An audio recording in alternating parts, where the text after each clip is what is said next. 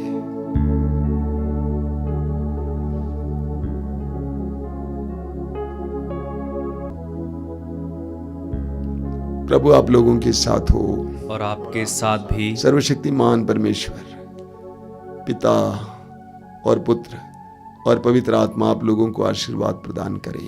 आमीन। आमीन।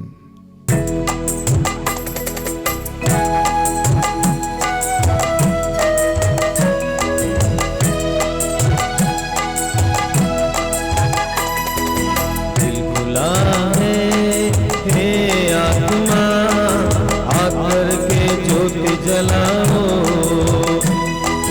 मन तैयार है हे आत्मा, आकर के ज्योति जलाओ। दिल खुला है हे आत्मा, आकर के ज्योति जलाओ। मन तैयार है हे आत्मा, आकर के ज्योति जलाओ। दिल खुला है हे आत्मा, आकर के ज्योति जलाओ। मन तैयार है हे आत्मा, आकर के ज्योति जलाओ। खुला है हे आत्मा, आकर के ज्योति जलाओ। मन तैयार है हे आत्मा, आकर के ज्योति जलाओ।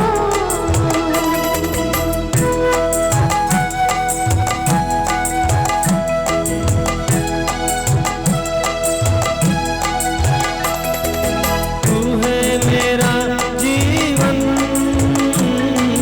तू है मेरा आनंद। तू है मेरा जीवन, तू है मेरा तू है मेरा जीवन, तू है मेरा आनंद। तू है मेरा जीवन, तू है मेरा दिल खुला है हे आत्मा, आकर के ज्योति जलाओ। मन तैयार है हे आत्मा, आकर के ज्योति जलाओ। दिल खुला है हे आत्मा, आकर के ज्योति जलाओ। मन तैयार है हे आत्मा, आकर के ज्योति जलाओ।